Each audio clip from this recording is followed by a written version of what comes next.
This is a Dragon Blazer production, and I am the little boogeyman. All right.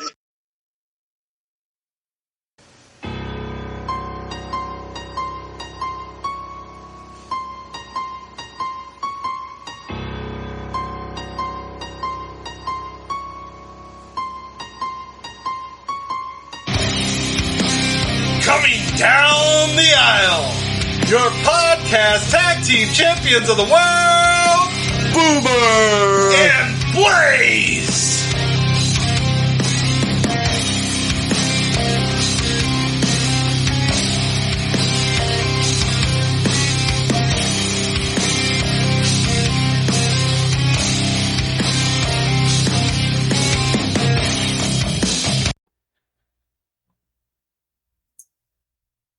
Hello, everyone, and welcome to another exciting edition of the Boomer and Blaze Show. I am Boomer.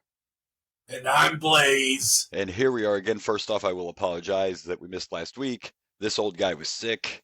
It was not fun, but I survived. Here I am. I didn't have a voice. Like, we were still going to try to record. I had no voice. I don't know. It was a sore throat, some body aches, but yeah, I had no voice. There's no way I could have done an episode, so we apologize. You're like Whitney Houston. You will survive. She's dead. Well, we're gonna have to bring that part up. Well, and speaking of that, here we go again. I hate always having her song lives forever. All her songs live forever. And speaking of singing and sad notes and all that, since we missed an episode, we need to address the fact that we lost a musical icon. Actually, last week, since we're behind, but Tina Turner passed away. Yep. Old Tina. You know what? It's kind of sucks, but I apparently didn't know a lot of Tina Turner songs. Like, I thought I knew a lot of them. Yeah. Like, I thought I knew a lot of Tina Turner. And then I go through her list, and I'm like, I know Proud Mary. Yeah. Yep. And I know, what was the other one? It's got to be What's Love Got to Do with It. I mean, What's Love Got to Do with It? That's right. Other than that, I was like, I'm not super familiar with a lot of these songs. And that's probably her biggest hit and like her most well-known. But that's my favorite Tina Turner song, man. But it's just a great song. It's a great song. It's a great song. The beat's great. Absolutely. And I like Proud Mary too. But... Oh yeah. And another little, I mean, it's not exactly Tina Turner, but, she has that famous, Jim Carrey has that line in Liar, Liar, where he's like, do you think Tina said, hit me again, Ike, and this time put some stank on it? You remember that from Liar, Liar, right? Oh, yes. I mean, that's kind of Tina related, It's terrible. It's terrible. I know. Yeah, so, yeah, she had that history, but yeah, Tina Turner passed away, and, I thought the same thing though. I thought there were all these songs of hers I knew, and it was pretty much the same too. But I mean, hey, she had a great voice. I'm not discrediting their voice. No, I was shocked myself. I think when Whitney passed away, it was like boom, boom, boom, boom. Like, oh yeah, I know that song. I know that song. I know that song. And then I thought I was going to do the same thing with Tina, and I'm like, what's love got to do with it? Proud Mary. And Proud Mary, yep. I don't recognize any of these other songs. Now, maybe if I played them, I'd be like, oh, okay, I recognize that. I've heard that, yeah. But based on names of the songs, I wasn't super familiar with what I saw. Yeah, same for me. So yeah, Tina, may she rest in peace. Absolutely. That's all I could say, so that's like 3 in a row. I think that's 3 weeks in a row we've had to start off with a death. Like, that's last. Yeah. Well, I mean, death happens all the time, so it's good. It does. It does, But we just wanted to take a moment to acknowledge that, and 100%. Yeah, for sure. She'll be missed. She's an icon, even if I only know 2 of her songs. Right. Those 2 songs are pretty fucking huge. Even if I don't know what she's done. Those are 2 huge songs. Huge songs. For sure. Cannot argue that. All right, well, let's move on to something more positive. How about that? Sure. Sure, why not? Let's see. Well, I don't know if you have it queued or not, but we had a trailer we wanted to watch. Oh, well, give me a moment. Give you a moment that we're both now, since Yeah. we're both on that same level of nerdness, I believe we're both really stoked about this. And actually, I would have to look in the archives, but we talked about the new Turtle movies in one of our episodes, but that's been a while ago. I would have to look Yeah. through and figure out. But we have a new trailer for Teenage Mutant Ninja Turtles, which is being done by the Forever Child, I think is what they say in the trailer, Seth Rogen. And Yeah. I actually did not. I was going to watch this. I watched part of it, but I didn't get to see the whole trailer because they reveal the villain is supposed to be revealed in this trailer. Well, let's see if we can find it. Uh-oh. We're having I technical have it. difficulties. We are? Oh, I don't know. Are we? No, I'm just saying, let's see if we can find the villain, is what I said. Oh, yeah. Okay, I got you. I thought you said, let's see if we can find the trailer. Anyway, here we go. I've got the trailer right here. He's got it. Let's do it. Can I take it? I'm awesome. Boys, where have you been? We're just running errands. That's it? Look, we're really sorry, Splinter. Some of the guys wanted to get pizza, and I tried to talk them out of it. You ratted us out. Hey, don't use that word that way. Sorry, Dad. Hey, guys, if we weren't monsters that were shunned by society and we could do what we wanted, what would you guys do? go to high school. Maybe get a girlfriend. Can you imagine that? Not likely. This is insane. Turtle Mutant Karate Team. I want to know everything about you. Our dad is definitely not a giant rat. That makes me feel like he's a rat. Police are baffled by the recent crime wave led by a superfly. Nobody's ever seen his face. Why? Because he kills everyone who does. Whoa. Cool. No, not cool. A bit cool. Can I kick it? We pick out Superfly, and then everyone will think we're cool. They'll accept us. Can I kick it? He's making a deal tonight under the Brooklyn Bridge. Can I kick? Whoa. Kick. What the? Y'all some little tortoises, huh? I can't believe there are other mutants. You want to roll with us? Humans are never gonna like us. So we gonna let the mutants rule the earth. Peoples, they got to go. Okay, sort of a twist. We can't stop him. We gotta try. 6 in the morning, police at my door. Can I kick it? Go. My son, Michelangelo, you have heart. Donatello, you have wisdom. Raphael, you have bravery. And Leonardo, honor. Enough talk. I dream about fighting every night. You got a rage problem, right? It's not a problem. Can I kick it? Can I kick it? Can I kick it? Can I kick it?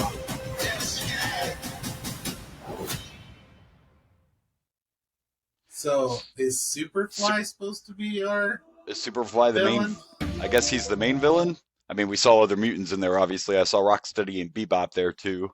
So it looks like Superfly is the main villain in this movie. Interesting. I mean, sure. I suppose. I don't know much about Superfly. Well, I wonder if that's a mask, and it should be fucking Baxter Stockman. Well, you're gonna do I was gonna say villain. They may not reveal everything in the trailer. Maybe there is someone behind the mutants that they haven't showed yet. Maybe they're saving that. Yeah. But I think it looks like a great movie. I like the style. Oh, no! Don't get me wrong. Yeah, no, I'm just saying. Like, I'm excited. I'm excited for it for sure. The animation looks good. The story seems interesting. And I'm enjoying the kids playing the teenagers who are playing actual teenage characters. Actually making them teenage turtles like they're supposed to be. And there's still really dumb jokes that I enjoyed. They're like, "Oh, you ratted us out." Yeah. Please don't use that word. Use that word. For sure. That was great. It seems adorable. I'm very excited to see it. Yeah. Well, even that part when they just ask them, like, what would you do if we were normal or whatever? And they're like, get a girlfriend, go to high school. So they're actually, and I think we discussed it last time we talked about it, they're actually doing the aspect that these are teenagers, like it's supposed to be. So, yeah, it looks entertaining. I'm looking forward to that for sure. Seth Rogen, the permanent teenager is what it said on there, or the permanent child or whatever. But, yeah. It looks good to me, but I'd be shocked if there's not another villain that we're just not going to see, that maybe they're going to keep as a surprise. Maybe it could be at the end. There'll be a tease if they plan on doing a sequel. Who knows? I'm guessing that there will be a tease of like a Shredder at the very end. Yeah, or someone. Or maybe somewhere in the background. I mean, yeah, you never know. Can you do this without Shredder? Can you do it without Shredder? You can, but I mean, there's a lot of villains, so there are a lot of villains, but all of them didn't make it into the mainstream. There's a lot of villains that weren't even on the cartoons or anything. Like there's villains in the comics that haven't been, so there's a ton. There's a ton of villains, that's for sure. So looking forward to that. That should be right around the corner.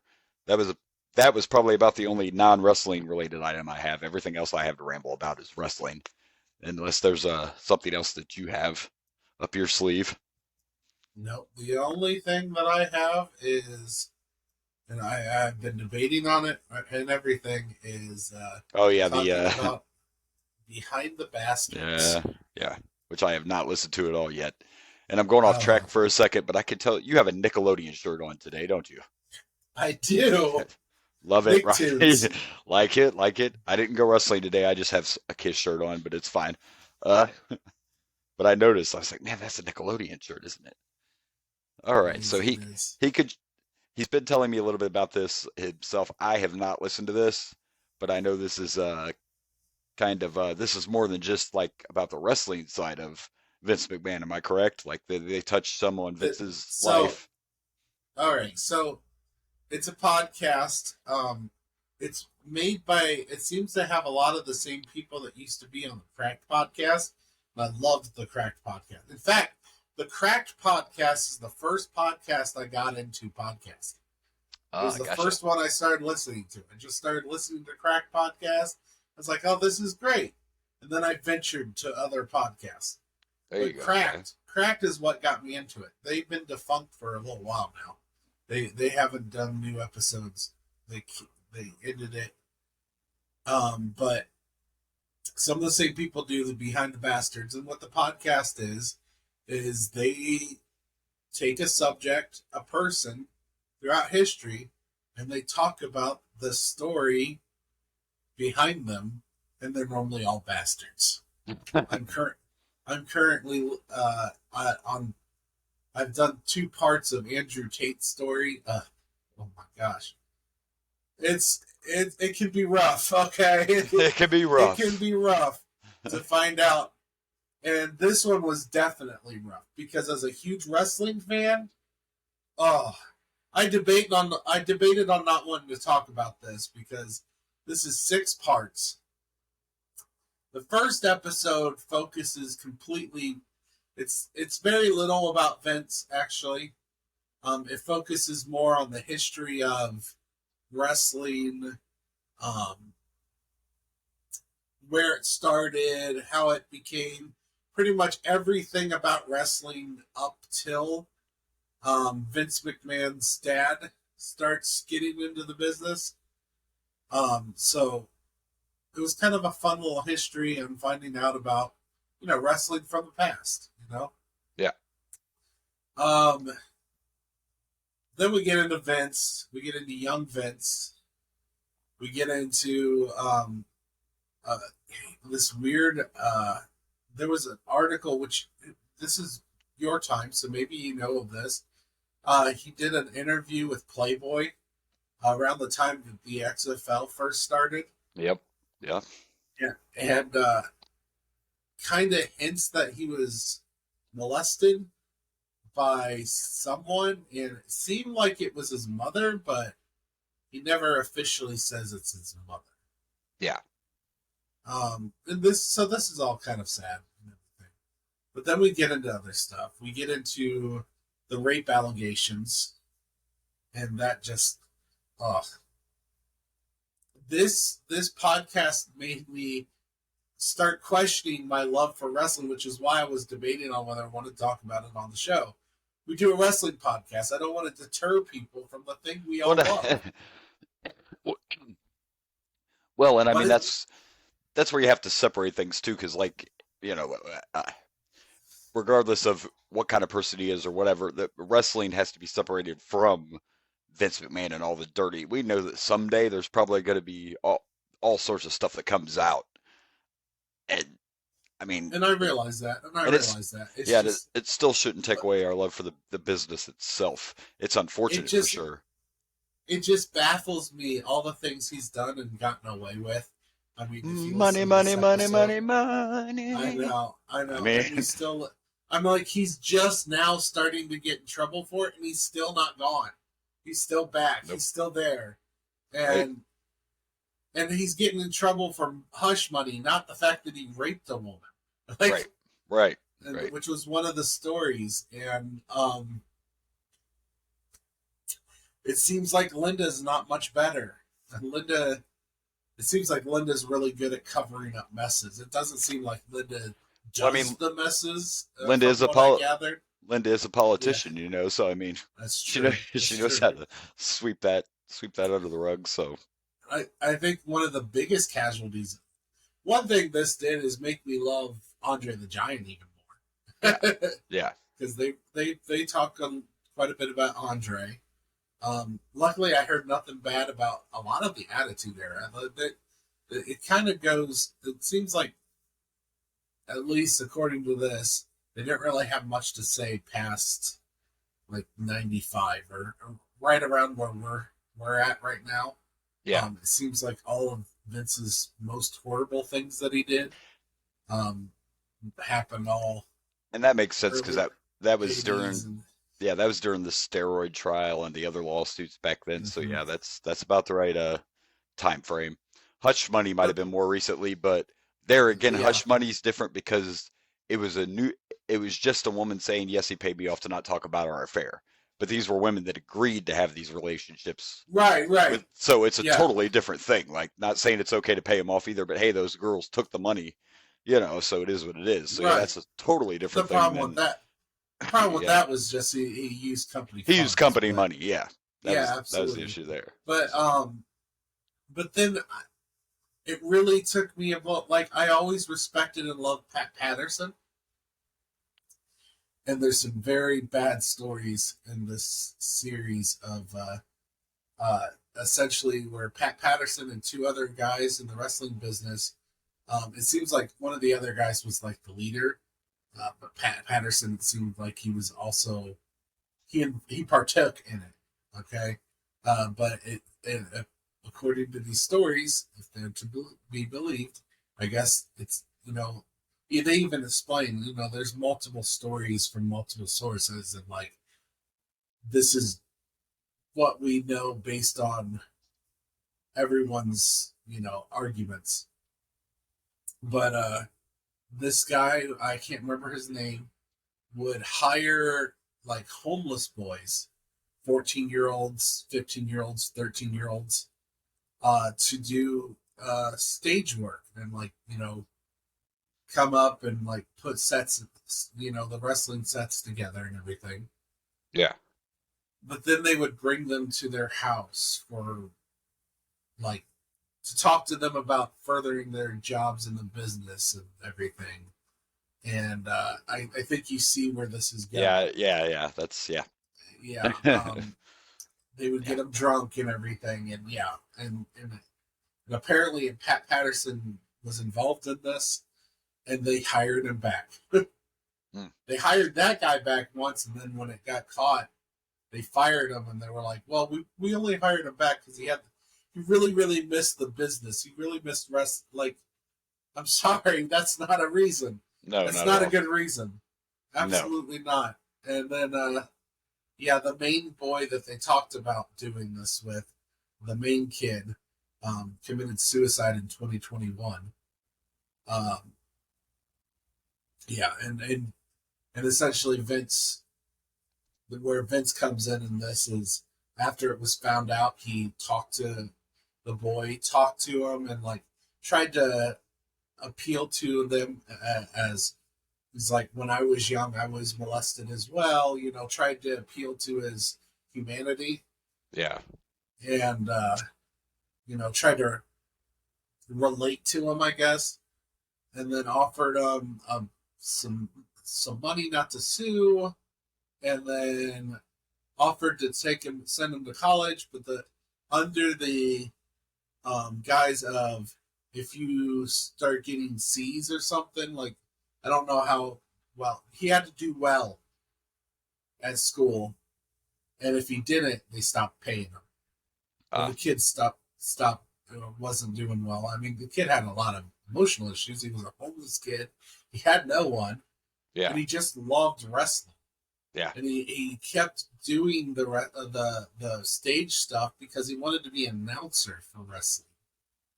It was something that they kept promising him, but obviously never intended on actually giving him a job as an announcer, right, or a commentary. And it's all bad. I mean, it's just. I got some love for Andre. I guess Andre was friends with the girl that was raped, and like they had a strained relationship after, because he believed his friend over Vince. But yeah, it's just. I tell you what, there was times where I questioned. I was like, I don't know if I should love wrestling like I do, but I have to think. You know, there's people like The Rock there. There's Stone Cold. They all seem to be pretty decent people. John Cena. Make a wish king of the world, you know. Dude, I mean, yeah, absolutely. I mean, come on. Absolutely. So I have to like look at those. But you know, I was a little afraid of bringing this story up, considering, you know, if you listen to this podcast, you'll have feelings. I would like to think you would have feelings because, it is rough. It's 6 parts. It's really good. Like, the podcast is a very good podcast, but oh my gosh, the things you'll find out about Vince McMahon and wrestling, it's just, it's a strong recommend, and I hope we don't lose listeners. We're not going to lose any listeners. That's for sure. Not worried about that. But yeah, I mean, I was go a check it little out. worried because there was times where I was about to be like, I don't know if I want to do this anymore. It's really bad. Yeah. I mean, I've watched plenty of documentaries like that. I get it, you know, but life is life, and yeah. So check it out. But if you're yeah. into that kind of stuff, you know, it's something I want to check out. I haven't got to it yet, but I definitely. It may be. I'm gonna continue listening to the podcast. Like I said, I've already started listening to new episodes on Andrew Tate because I've heard a lot about Andrew Tate. Heard a lot of bad things about Andrew Tate, and I was curious more about him. You know what? Like, I only know a couple things. I know I think he's in prison right now for sex trafficking. So I was like, I was curious. And there's a 4-part episodes on Andrew Tate, and I put those on. And there was one about Christopher Columbus, which I know a lot about too, but I was curious if there was stuff I don't know and like more detail on what I already know about Christopher Columbus. So I've got a couple of their episodes, their backlog, waiting for the next bastard for them to cover. There you go. Because they just ended literally Vince McMahon's story maybe last week. So I haven't seen the new episode on who they're going to be covering next. Interesting. All right. Well, let's move on to wrestling news. And I'm going to try to go through it as quick as possible because remember, we missed a week, so we're kind of behind. But let's talk a little AEW first. They had Double or Nothing last weekend, and Jade Cargill successfully defended her title and became 60-0. And then she did her thing she's been doing where she sent out an open challenge and said she'd take on anyone. There's no one left. And Chris Statlander finally returned.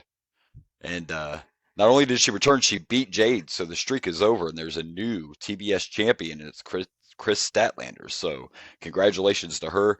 And I'm glad that she dropped the, I don't know how much AEW you watched in the beginning, but I'm glad she doesn't use the alien gimmick anymore. But yeah, She got a good pop. She got a huge pop. Fans are ready for her to return. And I had read a long time ago that that's who was in line to take the title away from Jade. So congratulations, and you could see the confetti in the celebration. But yeah, she received a huge pop. I'm a big fan of hers. She's just had some injury issues lately, and that's why she was out for so long. So that's right. yeah, so congratulations to her. Thankfully, FTR defeated Jeff Jarrett and Jay Lethal, and Aubrey Edwards actually took a a guitar shot from Karen Jarrett. How about that? Aubrey Edwards taking a guitar to the head. So props to her for that one. MJF retained his title in the Fatal 4-Way. And the main event, Anarchy in the Arena, was total anarchy, man. Like, I didn't get to see the pay-per-view. I just saw some highlights. And all I know is that super kick by Matt Jackson that exploded in Moxley's face. I don't know if you got to see that clip online, but it was pretty cool. I did see that clip, and all I could think of is, like, how are they doing that without hurting them? Like, exactly. What the hell? And I even read an article, and it didn't explain exactly what was used for him to pull that off, but they actually had to get a special permit for him to do that super kick. So what kind of crazy crap is that? Like, you gotta have a permit to use that device, okay? So just make sure you get the proper paperwork before you go exploding super kicks into people's faces. I don't know. It had a lot of crazy spots, man. There was one where they forced tacks down his throat and they punched him in the face or whatever, and it was yeah.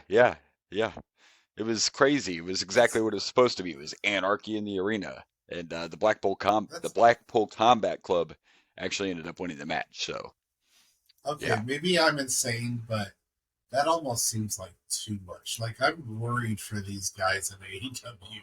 I have multiple times, man. I'm telling you, I don't remember if it was last year or the year before, but at a pay-per-view, the Young Bucks took on the Lucha Brothers, and I've talked about that match before in a steel cage, and it was one of the bloodiest matches I've ever seen, and one of the matches that just makes you actually legit sit there and go, are these guys dead?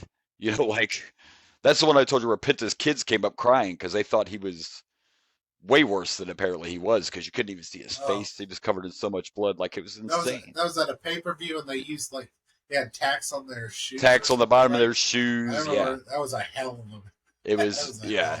It was just it was an insane match. You know, I don't know how they do it, but yeah, so they had a successful pay-per-view, and then we got another. So 3 weeks in a row, Tony Khan made announcements about Collision, and I already knew what announcement was coming, and I don't know if you got a chance to watch the clip of him announcing it, but yes, they are bringing back CM Punk.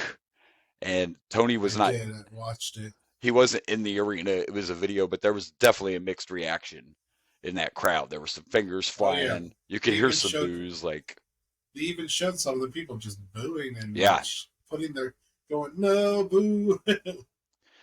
Basically, you know, I get it. At the end of the day, this is a business. This is not going to change. I'm not going to all of a sudden fall back in love with CM Punk. All I can say is we'll sit back and see if he can behave and play nice this time.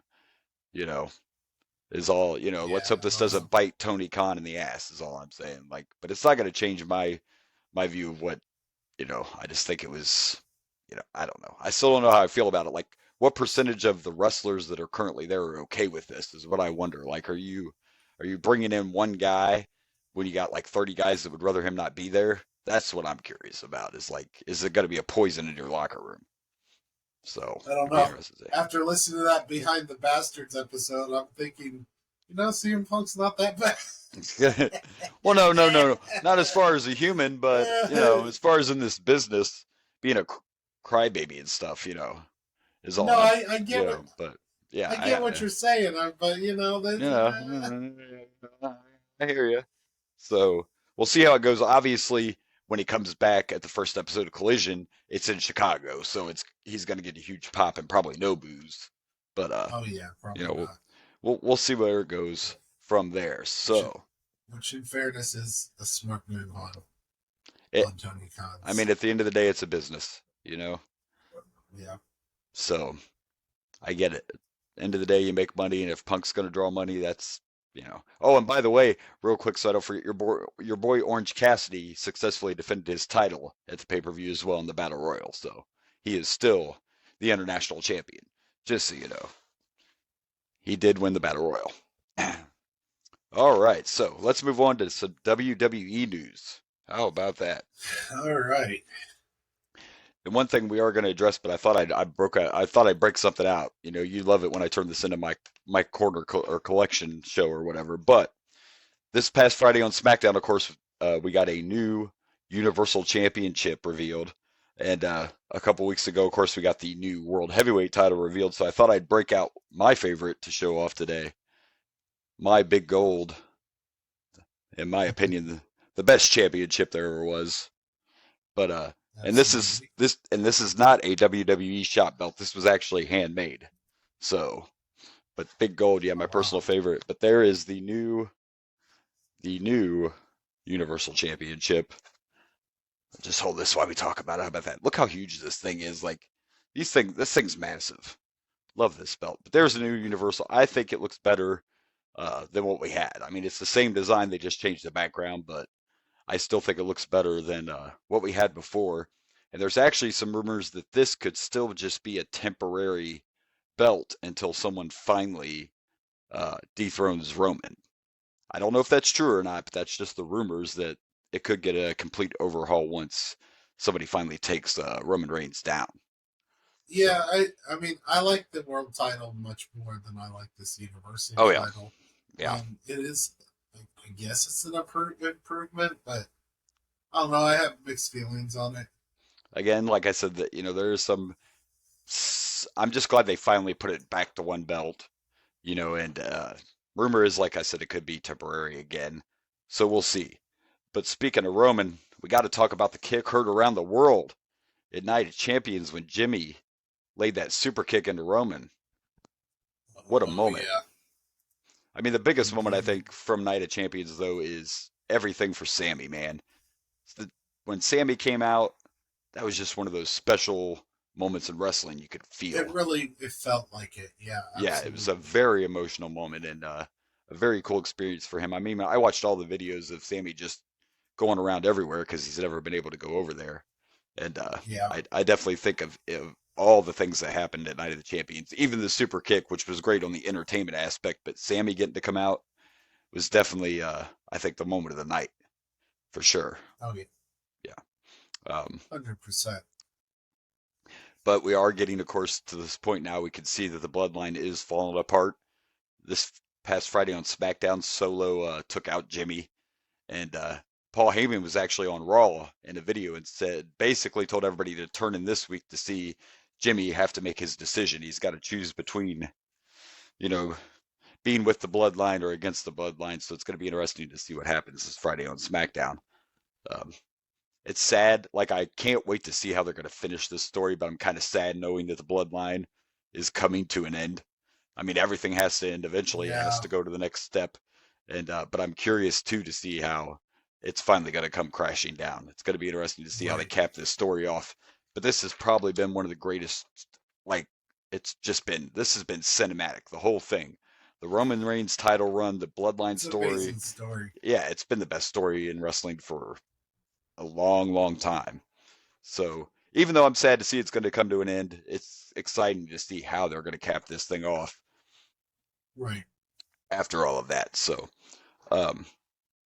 new Universal title. We talked a little bit about the Night of the Champions. Of course, we got Money in the Bank coming up, which is one of my favorites. I still think the match belongs at WrestleMania, but that aside, the Money in the Bank ladder match is one of my favorite matches. And so far for the men, we have Ricochet, Shinsuke Nakamura, and LA Knight have all qualified. Yeah! That's my pick. I'm saying it right now. That is my pick for Money in the Bank. I don't even know who else is in the match, but LA Knight is my pick to win the men's Money in the Bank. Yeah, already. I don't even have to know who else is in it. That's my pick right there. And if they don't do it, you can't. I mean, LA Knight was getting cheered against Montez Ford. The people. LA Knight is over. That's just all there is to it. And he's one of those characters you don't even have to make him a face. It doesn't matter, but the fans love him. You need to roll with him. He's hot right now. That's my opinion anyway. But yeah, when he's good. He took on Montez Ford in the qualifier match, and we know how popular he is.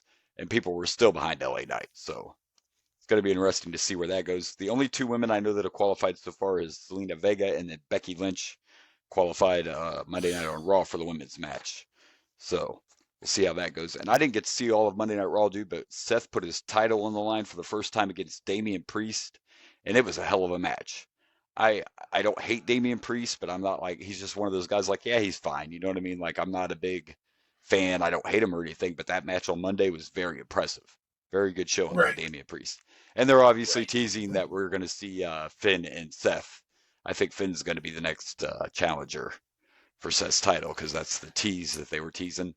And there's a story you can put behind it too because Finn actually beat Seth to become the first Universal Champion, but of course he had to give it up right away because he got injured during that match. So you already have a story. Yeah. Even though it's been years ago, you could still bring that up, and you have a story building there for those two to go by it. So in wrestling, the story matters regardless. Right, and it's already there. So I think that'll be the next challenger for that. And KO actually took on Gunther, however you say it, on Raw too. And I didn't, like I said, I didn't watch Raw, but I saw highlights of that, and that looked like a hell of a match too. That's another question that's looming is I'm wondering, like, he's only got 100 days to beat the Honky Tonk Man, so he's definitely going to keep the title, but I'm wondering who will be the guy to take that belt away from him, and Austin Theory even. That's kind of what's interesting with these long title reigns they're doing now is because you get to a point like, especially Roman at this point, you're like, who's going to beat him? Like, who can beat him? You know? And I'm kind of feeling that way. I mean, there's still a lot of people that haven't challenged Gunther, but he's an animal. Like, yeah. I kind of like these longer title reigns. I mean, this is old school, but I like these longer title reigns. You know, it makes things more, you know, as long as the right guy has the belt, I think it makes for great wrestling. I really do. And logically, story-wise, it works. Because right now, Roman is losing all of his bloodline members, and they're breaking up. So now's the time. It's like his pack, or you know, his wolf pack, whatever. Yeah, are gone. So and now now's the time to strike. And that's the story now too. Like you're pointing out. Yeah, now it's like, okay, Roman, but if you're on your own, what's going to happen? You've had the bloodline this whole time, have had your back, and now what's going to happen if they're not there? Yeah, it definitely makes for a compelling story. I still think somehow we're going to end up getting Cody taking it away from him. That's just my thought. I don't know if I'm right, but we'll see. You never know. See where it goes. You want that story to be finished, eh? Yeah, finish that story, man. I wasted all the time on those graphics. You better no, I'm joking. It wasn't wasted time. Put all my hard work into those graphics. You better finish your story, buddy. I worked hard at Photoshop. Yeah. Jeez. So you better. You son of a bitch, Cody. You were supposed to finish it. Yeah, and you didn't. I get it. You know, like I said, they're doing it. You know, and obviously we're going to get a Brock and Cody 3, which I'm fine with. I was a little bit... You know, so Cody the first time just destroys Brock, pretty much, right? Then he goes into the second fight with the broken arm, and he doesn't... So the match got stopped, but Cody didn't actually tap out. I don't know. I don't know if I particularly liked the finish of that last match, but... Yeah, I didn't like it. But Cody faced Roman and heard finish him, and then did a... Fatality. Yeah. So we'll see, but we know we're going to get a third one between Brock and Cody, and obviously I assume Cody will win it, so we'll see what happens there. I didn't totally hate the finish. I don't know. I get it. I get what they're trying to do, but I don't know. We'll see. It's fine. I complain too much sometimes. It's just, you know, what can I say? I know. You're like, oh man, that Rocky Maivia is never going to work out. He's never going anywhere. The new one I just heard is you complaining about, talking about how when Triple H first came out, you're like, Helmsley, who is this loser? Oh, by the way, on a random note, I don't know if you got to see it, but Baron Corbin showed up in NXT, so he's apparently going to be the next challenger for the title. I did hear that he's going to NXT, probably from your from our website. Probably. I guess I should keep my Baron Corbin opinions to myself. Okay. Everybody's like, oh, yeah, they sent him down to NXT because they know he's this and he's that. No, they sent him down there because he's going nowhere. Okay. That's why they put him in NXT. Happy Corbin didn't work and all these other Corbins didn't work. So go down to NXT because you're stale on the main roster. I mean, Corbin's fine, but I mean, whatever. He's not I don't see him winning the NXT title. I think he's just there so there's somebody for the champ to beat. That's my opinion, but I'm a hater, so it's okay. We're all little haters. That's right. All right, well, I think I've rambled about everything I wanted to ramble about. Do you have any? I mean, obviously, I have one more thing, but did you have anything else you wanted to bring up? Nope, but I know what you're about to bring up, so let me get that ready. He does know what I'm about to bring up. Because, like always, before the pay-per-view, we have to do the Sheik Tweet of the Week. I do got to bring something up about that. One thing that annoyed the shit out of me on that Behind the Bastards episodes. Okay. Is they talked about Iron Sheik quite a bit. Okay. But here's the problem. They talked about Iron Sheik, but the main host on there could not say Sheik or didn't realize it's Iron Sheik. He called it Shake. Oh my. He's like, well, the Iron Shake. I was like, what are you doing? The Iron Shake. Every time, Iron Shake. I'm like, unless I'm hearing, I've been saying it wrong this whole time. It's not fucking Iron Shake. It's Iron Sheik. It is Sheik. It is not Shake. Yeah, that'd be a little annoying. I can get that. I got a bit frustrated at times, but I was angry. Continue. Oh, that's good stuff right there. I was trying to find. Okay, anyway, the runner-up for the Sheik Tweet of the Week. I don't know why he decided to tweet this, but he tweeted out "fuck Little House on the Prairie." So apparently he doesn't like that show. I don't know. Fuck that show, indeed. My mom loved that show. I hated Little it. House on the Prairie. Yeah, I wasn't a Little House. Was not a Little House fan. I did like Highway to Heaven, however, which was the same actor. That was a pretty good show. But anyway. So here we go. Here is our Sheik Tweet of the Week. Words of wisdom from the Sheik. Take a deep breath and reflect on how you are a dumb son of a bitch. So there you go. Everybody just take a moment, do your yoga, breathe in and be like, well, I am a dumb son of a bitch. I'm a dumb son of a bitch. Dumb son of a bitch. I feel so much better knowing this. Right. That's what I'm saying. Like the Sheik just like gives us words of wisdom so we can feel better about ourselves. Yeah. It's great, He's a very, very happy man that likes to spread his joy, so. One might say he's a real man of genius. Yes. This guy. Touche. I miss those commercials. They were so great. I love those commercials. Those commercials were amazing. Man, they were the best. All right, well, we made it. They were Bud Light commercials, Budweiser. I think it was actually Budweiser. Yeah. Yeah. And not Bud Light, but yeah, they were great. I can't remember. I haven't heard it in forever.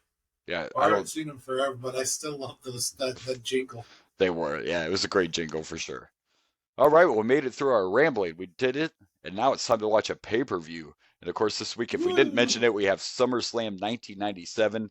And I can't, I don't remember this whole pay-per-view because unfortunately, I remember like one moment of this pay-per-view that we will get to when we get there. I'm a little scared. The Intercontinental title match is just the one moment from this pay-per-view I remember. So could be interesting to see the rest and see what happens. So let's do it. Let's watch SummerSlam 1997. Woohoo!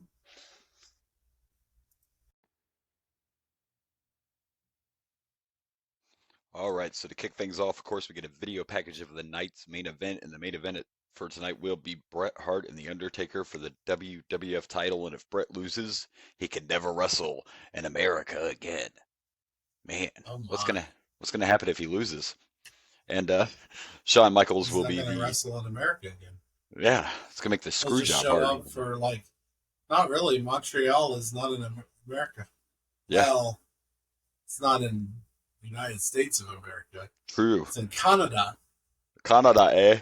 And Sean's going to be the special guest referee in that match as well. But I'm going to start off by saying I feel sorry for everyone else on this card because, wow, that's how you kick a pay-per-view off. Our first match, we get Triple H with Chyna against Mankind in a steel cage. And you talk about a hell of a match. And we were watching it, and I mentioned something about how I like Big Blue better. And the real reason is because, the cages now are more kind of like fencing, You know, like this thing was thick. It didn't have a lot of give like the cage does now. Probably not the best thing for their safety, but So what you're saying is you don't like the wrestlers I don't like. to be more safe. You know, I'm a horrible person, but it's like when they changed the elimination chamber. I'm like, that's not as fun. I mean, sure, it's safer for him, but man, that's just not as brutal as it was. But anyway, and it's kind of crazy to think we're in 1997 and we still have the blue cage. But I'm glad we do. That's for sure. But what a way to kick off SummerSlam. I mean, we already know there's a story here. These guys have been feuding. They've already fought a couple times, and there's so many spots in this. Um, like pretty much right off the bat, maybe not right off the bat, but one of the first big things that happened is Mankind locked on a mandible claw, and China climbed the cage so she could go up behind Mankind and choke him with her belt. Yeah. That was one of the first spots. By the way, all this is perfectly legal. It's a steel cage match, folks. No rules, so you're allowed to do it. And then there was just this moment like where Triple H had the upper hand, and he just repeatedly kept throwing Mankind into the cage, his head into the cage. We wonder why Mick Foley's fine though somehow. The man's insane. But those shots were brutal. Like that's what I'm saying is that cage doesn't give like it does now, and you could just hear that metal clanking. Like, yeah, it's bad stuff, man. Let's see, and then Mankind tried. There was a spot where Mankind tried to climb out, and China climbed right up there and gave him a shot in the old family jewels. Ouch! And to proceed from there, Triple H climbed up and suplexed Mankind off the top of the cage. It was a pretty brutal suplex. Once again, Mankind's just like, just do whatever, man, as long as it looks real. Just make sure you're don't make it look like it doesn't hurt. Make sure you hurt me. I don't think there was a lot of parts where it didn't look like it hurt. The whole thing looked like it hurt. Of course, that spot right there, Triple H could have just probably won the match, but he decided he did not want to end it yet. So he came back in. And then there was another spot where Triple H tried to suplex Mankind, and instead Mankind suplexed Triple H up and ended up hanging him by his feet on the cage. So Triple H is just kind of dangling, and Mankind just runs off the ropes. Oh, yeah. Crashes right into him while he's hanging upside down. I mean, it's what he normally does when he does the tree of woe in the corner. Right, and instead did it on this. Instead, he just jumps a little higher. And does it on the side of the cage. It was just a cool spot. There were so many cool spots, and it was just a hard-hitting match all the way through. There was a point where both men were on the top rope fighting, and at the top of the cage, and Mick Foley slammed Triple H's head into the cage, and then he got the old nut shot. He fell, he got the nut shot on the ropes, then ended up getting tied up into the rope. Yeah. So Mankind tries to escape, and here comes China, and she killed Mick Foley with the steel cage door. He died right there. Just so, dude, that shot. I mean, he didn't realize this till later, but now Mankind said that, he realized that China gave him a concussion right there when she hit him with the door. But he still managed to finish the match. Is that why his dumbass was like about to win and think, never mind, I'm going to the top of the I have an idea. First of all, after the door spot, though, China, I even heard you because, we're watching and I hear you say, there's the door's right there. Why are you climbing? Why are you climbing? She climbed the cage to throw a chair into Triple H. I mean, it was kind of funny because you literally just used the door to bash Mankind's head in. It's right there. You could have just walked in and Well, I guess, and I'm about to defend, or I'm going to argue my own point. Okay. There's two reasons why it made sense for her to do it the way she did it. First off, going through the door, Mankind was right there at the turnbuckles. If he woke up, you could grab her, whatever, stop her from doing what she's doing, or grab the chair from her. Was also a possibility. That is true. Right at that turnbuckle where the door was. She would have to get past Mankind, and it takes abuse all the time. So it's not 100% that he was going to be just letting it happen. True. There is a little bit of logic behind it. That's for sure. Needless to say that. And for setup wise, climbing up there, throwing the chair. That also set up her still being on the cage. Yeah, for and him Mankind to toss Triple H into her. Yeah, slingshotted Triple H into her. Yep. So there is a logical reason and a set up story reason for her doing it the way she did. Yeah. So I just argued my own, but at the time, I didn't know that spot was going to be there. True, that's true. Yeah, and I didn't think about the Mankind thing until after it happened, and I was like, "Oh yeah, he was over there." That does make sense, I guess. Yeah. So then Foley, nails. Did he DDT Triple H? I'm trying to remember. Or was it? Yeah, it was the double arm DDT. Double arm DDT onto the chair. Then he goes to escape. Clearly had the match won. He's on the other side and he's climbing down. Then he rips his Mankind mask off and he looks up and gets that Cactus Jack face. And he climbs back up to the top, rips his shirt, and then drops an elbow drop from the top of the cage to finish Triple H off. And then climbs back out and wins again and dies on the floor. And it made no sense, but it was awesome. Well, I thought, and I think I thought this back then too, because Vince was like, when he ripped the shirt, you could kind of see a heart right there. That wasn't, no, he had a Cactus Jack shirt under that Mankind shirt. And to me, it would have made more sense to say that was Cactus Jack jumping off the top of the cage than Dude Love. But whatever, Dude Love just came in. They mentioned Dude Love and Stone Cold are the tag champs. Mankind's laying there and he's dead. So they start playing Dude Love's music and then he starts like bouncing his foot. And he all of a sudden becomes Dude Love. So they're saying he turned into Dude Love when he came off the top like that. We're really diving into the three faces of Foley already. Oh yeah. I didn't think that happened until Attitude Era, because I remember the three faces of Foley. I thought I remembered seeing it happen. Well, and you got to remember, it's happening right now. Yeah, but we're right on the cusp. Like we're literally going to turn into the Attitude Era. Well, right after the Montreal Screwjob is the Attitude Era. So this year is when it starts. So you're right we're just at the teaser. We're at the beginning. But yeah. So we're right there. Yeah, they're teasing us. I got you. Just the tip, just a little. Just the tip. Yeah, a little bit. So. And then I guess before I ranked the match and all that, there were some segments afterwards. So we just watched them, but it was like they brought out the governor of New Jersey to tell her thank you for getting rid of taxes so we could come back, blah, blah, blah. And then they showed like the Summerslam weekend festivities and all that stuff. So, it was just stuff, time filler stuff, whatever. Yeah. That governor got a little booed though. There were some cheers and some boos. Yeah, like everybody definitely was not a fan of that. Well, but that's good. But anyway, you go. There's Democrats, there's Republicans, and then there's just stupid people. Whatever. I don't know what affiliation she was. Yeah, me neither. But I'm sure that the opposite affiliation wasn't a fan. Yeah. Regardless of all that, though, like, wow, this was the way to start off a SummerSlam. And maybe I'm crazy and I don't care, but I enjoyed it. It had story. It was a brutal match. The cage was utilized well. Everything China did fit perfectly into it. The crowd was pumped for it.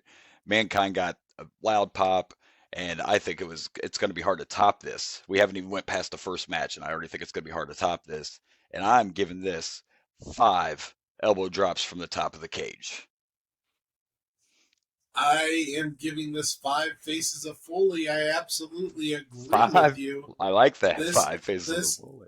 This was hell of a match to start the show. You want your opener to be strong, and this is about as strong as you get. Yeah. Steel cage match, Hunter Hearst Helmsley, Mankind, China. At their most, Mankind and Hunter Hearst Helmsley-esque. Yes. I mean, and so many amazing spots.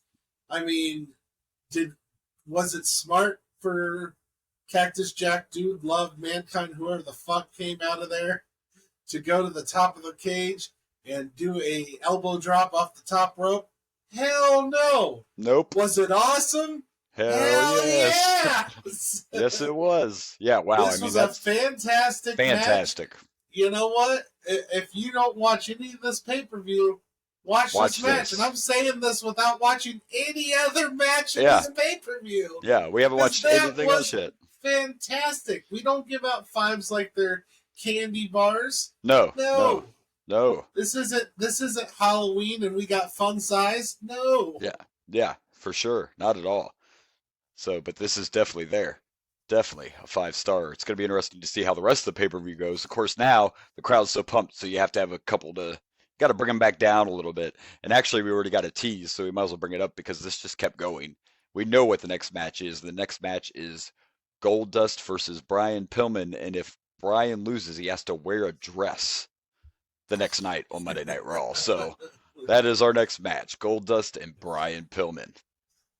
We get to see Pillman wrestle, finally, in WWE. Yeah, this is our so first here we time. go. Yeah, we've seen him show up every once in a while, but we haven't watched a match with him, so I'm excited about this.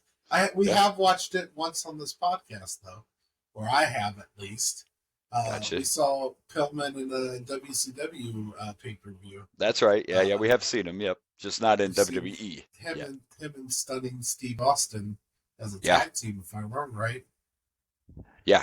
Yep. So, yes, all right, let's watch this. Do it.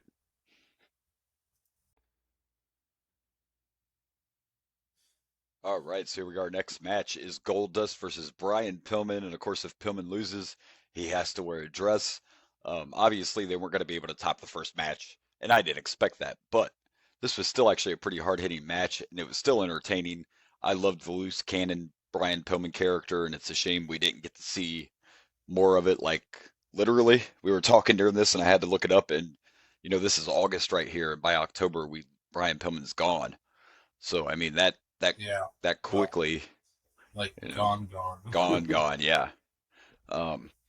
Yeah, and I just knew we were close because I remember that when he passed away, he was still in the middle of this feud with Goldust, and they were actually at a part of the story where he was trying to get with Marlena, and I don't think they did a kidnapping angle, but maybe they did because we're talking about the WWF. But like when he passed away, the point of the story was he was in a hotel room with Marlena, or he was trying to convince Goldust he was, or whatever. But I just remember that so clearly.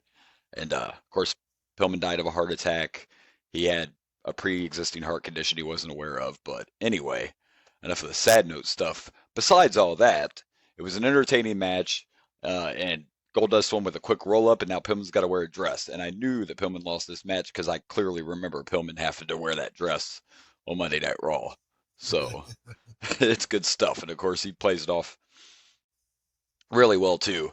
I mean, I would just wish we could have saw more of this character, this psycho Brian Pillman. I mean, look at the shirt he's got on in that graphic he got. I mean, and look at the look in his eyes. Like, I know he definitely plays insane. It's just so sad because I think this was going to be the peak of his career, and he never really got to, never got to get there, unfortunately. So, yeah, but entertaining match though, that's for sure. It was good. And he even did the classic. He did the classic heel thing where he pulled Marlena in front of him, when Goldust went after him, and all that good old heel stuff. That pop up clothesline came out of nowhere. Yeah. I mean, although if you really think about it, those people in the front of the audience were probably just like watching Goldust just wait there. Yeah. Just waiting to pop up. Uh-huh. It worked with our camera angles and everything. I imagine it would have been silly. It did. For the people in the audience that were in front of there. Yeah. Yeah, and I heard him also again on commentary bring up the fact that Goldust was Dusty's son, which they started doing a while ago. I guess I just don't remember him ever really acknowledging it that much, but it seems like once they said it once, then it's like, hey, it's Dusty's boy.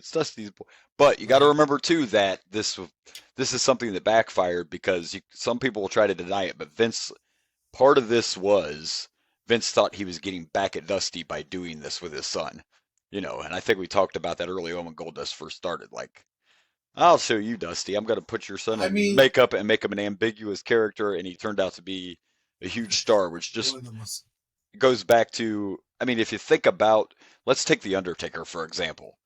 That man took an undead gimmick. He was supposed to be a dead man, literally, walking the earth, and he turned it into one of the biggest stars ever. So, I always say it's about gimmick, but it's not just the gimmick, it's the person with the gimmick. And can they make it work? And because if you think about it, Goldust is definitely over the top, but I loved Goldust. And he goes all in on it. He goes all in on it. Basically, it'd be one thing if he wasn't like comfortable with the gimmick and didn't like. Well, go full. I think that's full gold dust. I think that's part of the reason it worked though, because like Vince looked at it like, haha, I'm getting back at you, Dusty, and Dustin looked at it like, I'm gonna take this and run with it because I know my dad's not gonna like this at all. Like him and his dad were fighting. Does that make sense? Him and his dad were fighting at this time. So Dustin's like, oh, my dad's gonna hate this gimmick, so I'm just gonna go all in. I'm going full gold dust, baby. So it kind of benefited both of them. You know, it just worked out. Just think of how far you can go if you hate your parents. Right. That's the lesson here. Yes, yes. Or if you hate one of your former employees and you take their kid and, you know, give them a crazy gimmick, look what happens. So it all worked out. I mean, Well, you say backfired for Vince, but Vince still is owns WWF, right? And this is exploding, so it's kind of a win-win for Vince. He gets to either humiliate his former employee that he's mad at, or he has this great character, and that's what he got. It was a great character. Yeah. I mean, part of though, it's kind of funny because like we all know Dusty Rhodes' gimmick when he came here was like why he wore polka dots. It made no sense that Dusty Rhodes wore polka dots. Vince did that on purpose. Again, like, I'll show you, Dusty. I'm going to put you in polka dots. You know? Why did he hate Dusty so much? I don't know. A lot of it, I think, was just because Dusty was not a product of the WWF, and Dusty worked for the enemy for many years, and Dusty was always a booker for, you know, the WCW and the NWA and all that. So I think it was strictly just that. The same reason he didn't like Sting, you know? It's just one of those, you're not one of my guys. I didn't make you. You're not my creation. Dusty was already a huge star when Vince got a hold of him. Huge star. You know, so I think it was just, that's as far as I know. It was just one of those deals, you know, not Vince's creation. If you're not my creation, then you're, you know. So, but, you know, it is what it is. Goldust became one of the best ever, for sure. He's a Hall of Famer, no doubt, and a great character. Yeah. And we're not What did Dusty? Do you know what Dusty thought of Goldust? At first he hated it.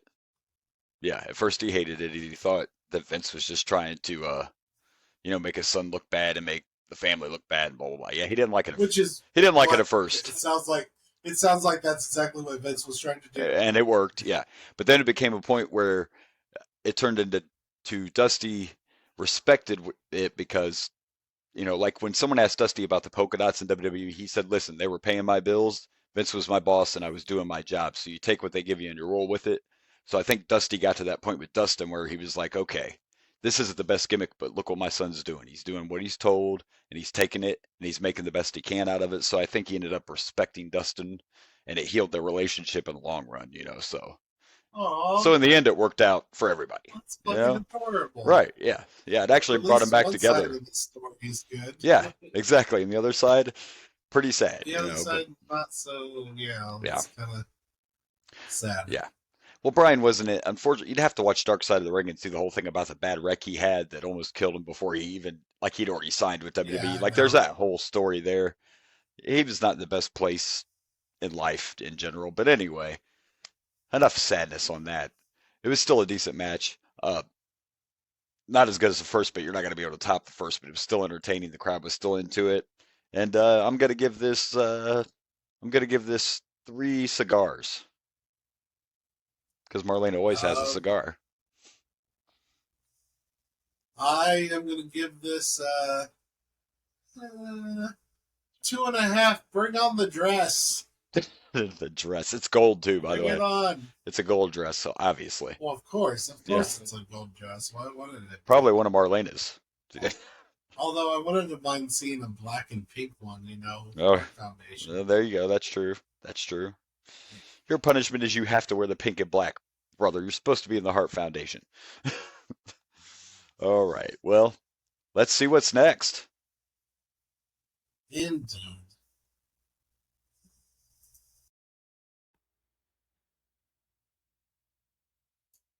All right. So here we go. And for our next match, we get the evil Godwins. We know they're evil now because they have the Confederate flag everywhere, right? That's how we know that. And they don't wear T-shirts anymore, so it's just the overalls now. Makes them way more intimidating, right? No. I guess. I mean, I I think they work better as heels. Yeah, it gives them a little more something behind them if you make them heels. And I guess as faces, they were just real goofy. Yeah, I mean, yeah. At least they're being more serious now, trying to be a little more intimidating, but you're also facing the Legion of Doom. So I will say I was shocked. Like, I guess I knew the Godwins were big, but during the face-off, they were a little bigger than I thought when they were face-to-face with Legion of Doom, as far as they are some big guys. Big dudes. They are big dudes, big yeah. Guys.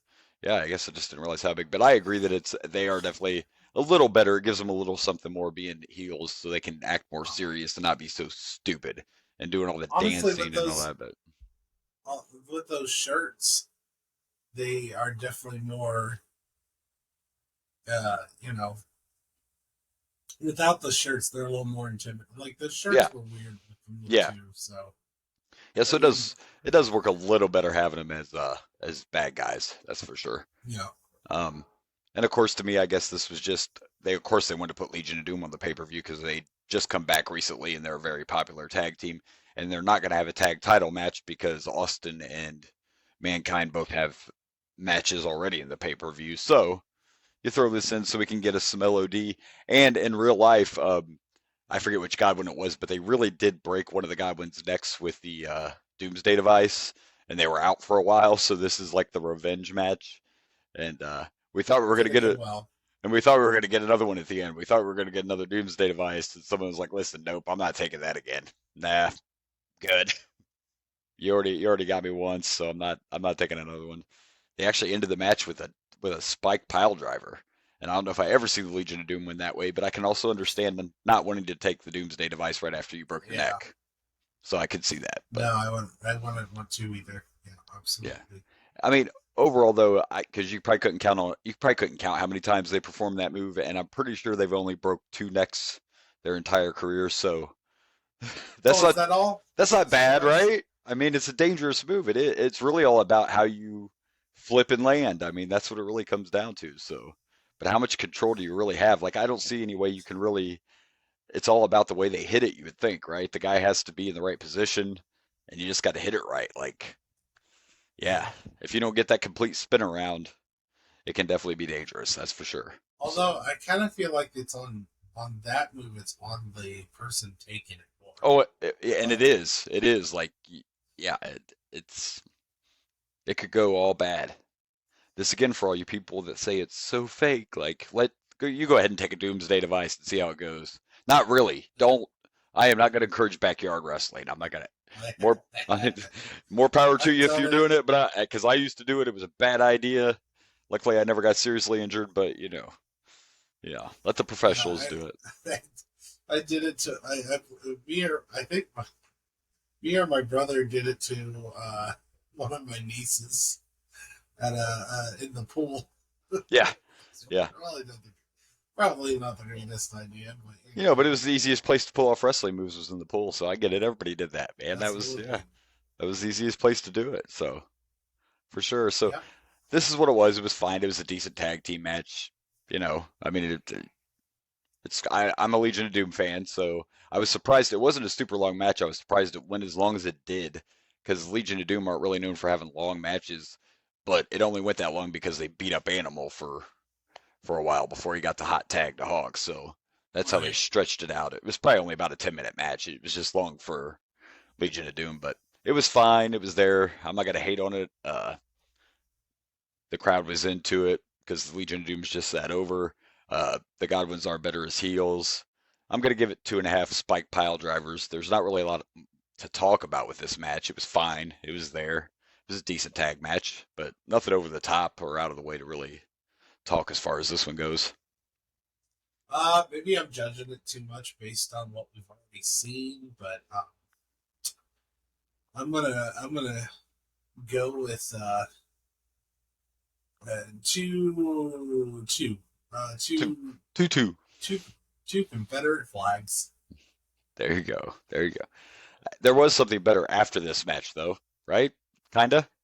Not totally. Only because of the view, right? Only because of one thing, yeah. It had a nice view. Because we got to see some 1997 Sunny and Sable, and they were trying to do this $1 million giveaway contest, but the whole segment was kind of wonky because they were having trouble getting anybody to answer their phone. Like, and to be realistic, they didn't want anyone to actually win because there were 99 numbers on this board that all had keys in them, and only 4 people got a chance to pick a key. So the odds were totally stacked. No one was going to win that $1 million, and that's what they wanted to happen. You know, it was 1 in 100. Yeah, but they did actually show the winning key and showed that it worked and all that. But anyway, yeah, they did this contest. Yeah, I thought that was cool. I thought that it was cool that they actually showed. Me too. So we knew that it wasn't rigged. Right. Showed which was the winning key. Yeah. So, it wasn't rigged, and it wasn't really no different. Actually, the odds of that were better than if you played a lottery. So, I mean, yeah, 1 out of 100 is a better chance than you get if you buy a lottery ticket. So, I mean, absolutely. And it could have happened. It was possible. So they were just hoping it wouldn't happen, and it did. Yeah, I'm sure a lot of people's favorite number is 3. So right. Kind of. Yeah. So it was, but it was still good to see. And of course, Pettingill was, because like he had Sonny or Sable holding the numbers up, and he kept going lower, hold them lower. I can't quite, It was it was pretty she funny. played along too. Oh yes. Sonny was not afraid to show it off. In more than one way. But anyway, she shows it off for a living now, but that's a whole nother story. So we got that silly little segment, and we made it through this match, and now I guess we're ready to see what's next. What is next on the SummerSlam card? I don't know.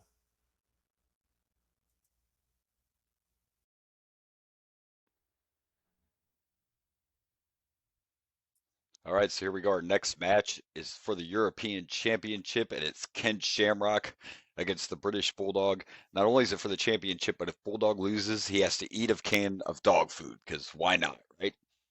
I mean, why not? It's interesting. This is a SummerSlam, and we've already had like several stipulations and matches. It's kind of interesting they went with that theme here for a SummerSlam. Not that I'm complaining.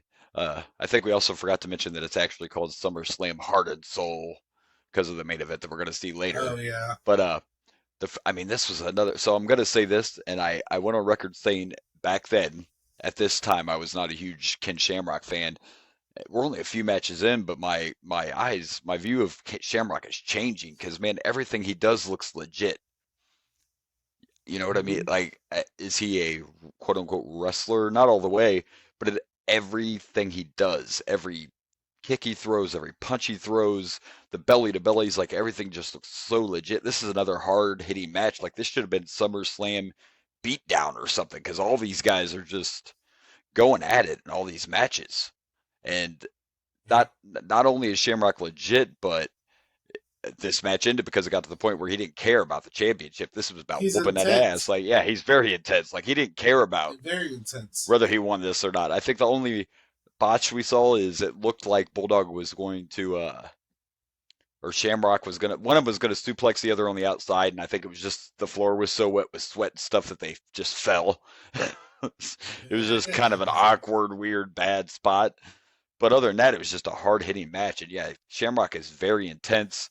He ended up, what I found funny was Bulldog landed a low blow on the outside. The ref was just kind of like, shame, shame, Bulldog. Shame, shame. It's all right. But Shamrock gets disqualified for using the can of dog food as a weapon.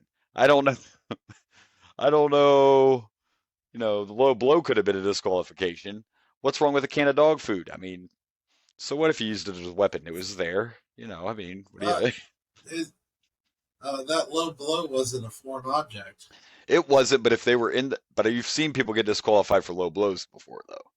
I mean, the move itself is illegal. It was not a foreign object. You're right, and they were on the outside, so you're touche. You're right.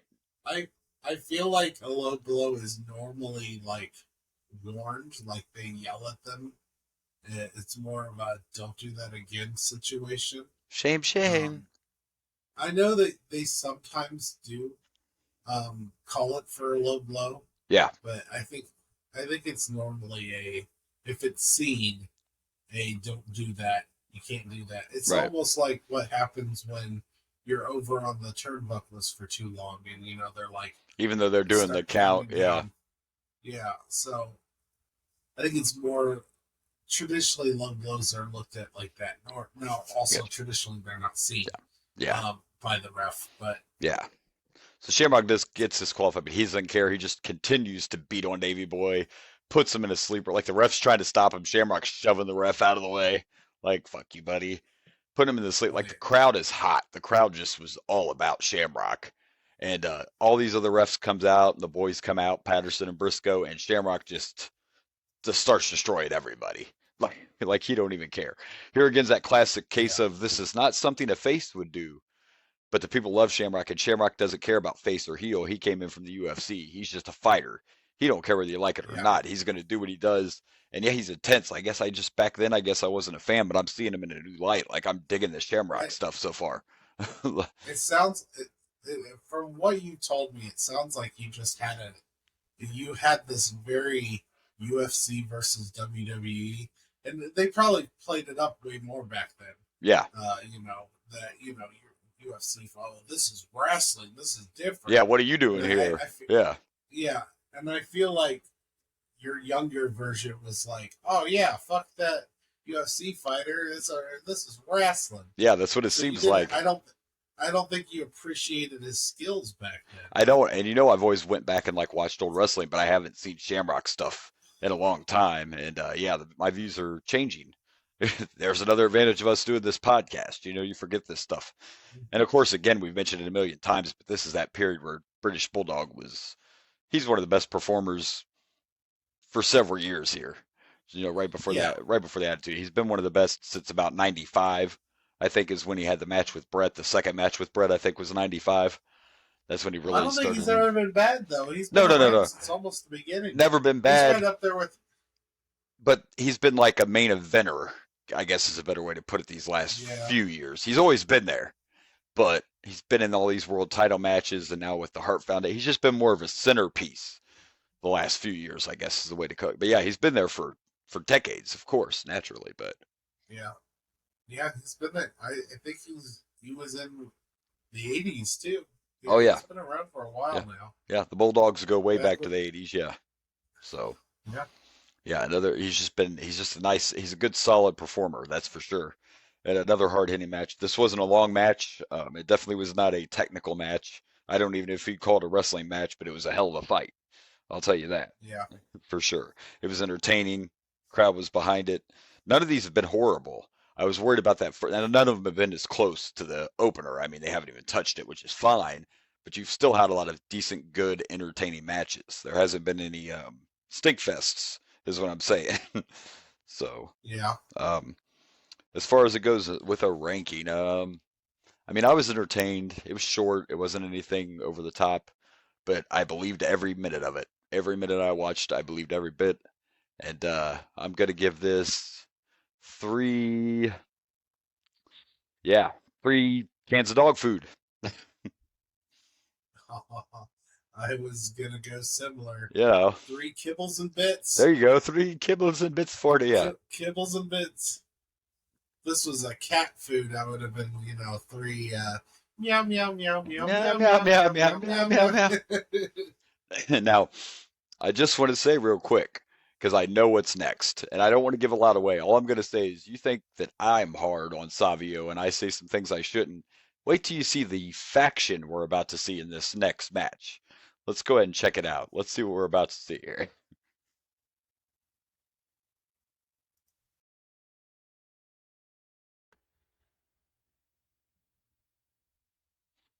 All right, so we've mentioned this several times before, how since we don't watch the Raws in between, miss out on a lot. And since we last watched a pay-per-view, Savio, Vega, and Crush have both been kicked out of the nation and decided, well, you know what, I'll show you. I'm going to make my own faction. So our next match is Savio and the Los Boricuas. Is that how you say it? Against Crush and the Disciples of Apocalypse. Fun fact, the Disciples of Apocalypse are Crush, Fake Undertaker, and the Blue Brothers. Your favorite tag team's back. They're just bald now. Fucking Blue. No, they're way better as this group. Yeah. And this makes more sense with Crush's character than being in the nation. That's for sure. Why would you say that is, Boomer? Well, he's a white. He's a white convict biker. It didn't really make sense for him to be in the nation. I'm just saying, And we saw the Nation come out too, which I guess we could get to in a minute. But you know what? This was the go buy your souvenirs and get your beer match anyway.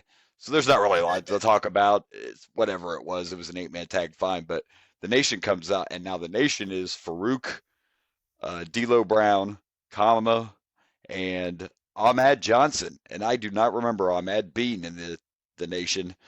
And like you mentioned when we were talking about it, like I don't even remember there being all these different versions of the Nation. Like we've seen so many different versions already. And we're not done because when The Rock takes over, Farouk gets kicked out of the Nation. So we're still not done with different versions of the Nation of Domination. He was also there with Farouk, wasn't he? At the very beginning, but it's not long before, The Rock takes over and Farouk's out of there and moves on to. Well, I remember Kama, so I think Kama was there with Rock. Yeah, Kama's there with Rock. D'Lo's still there with Rock. Ahmad will not be. I think Ahmad's going to be gone soon. I feel like Rock Rock will be there soon, so Rock's probably taking over for Ahmed Johnson. Yeah, because this is that period right now where The Rock's out with an injury. Yeah, but I'm pretty sure when he comes back is when he'll be joining the Nation. So, yeah, this is what it was. I'm not saying it was a horrible match. I just didn't really care. I didn't care. Like, whatever, It just turned into a big gang war fight that literally feels like that's what we're doing. Like Vince is like, we're gonna have some factions. No, you have gangs, Vince. Okay, you have gangs, and you're trying to have gang war. That's exactly what's going on. You'll have factions when DX comes. Yeah, yes, that'll be factions. This is all. Yeah, you got a bunch of gangs. You can call it whatever you want, and I'm pretty sure. I don't know if we'll get to see it on pay-per-view, but I'm pretty sure that all of them end up having, like you mentioned, I think kind of like a three-way dance. I think they end up doing that with the Bariquas, DOA, and Nation. I don't know if it's on a pay-per-view, but I do believe that they ended up doing that at some point. So we still haven't gotten a triple threat match on the pay-per-view. No, we have not, and I'm glad that wasn't the first one we got because no, I'm good. Like, and it's not taken away from anybody in the ring. It's just. It's been such a strong SummerSlam, and as it is with Los Bariquas, was anybody other than Savio Vega known? I mean, do you know anybody else there? No. Yeah. No, I do not. The one guy looks like he's wearing a sweater. I'm just saying. But no, I mean, it's not like I recognize the Blues Brothers either. But right, I knew they were somebody, and I ended up having to look that up. I don't feel Undertaker. I didn't recognize him either. Yeah. I thought I said he was nobody, and I had to be like, oh. I can't tell you which one is fake Undertaker or Crush in this fucking picture. Yeah, those two look a lot like Crush is the farthest one over just because he's a little taller. So he's the taller of the. Yeah, but that one is bending over, so it's possible he is taller. But as far as those other guys, those are all guys that were from actually wrestled in Puerto Rico, so none of them ever became famous in. Past.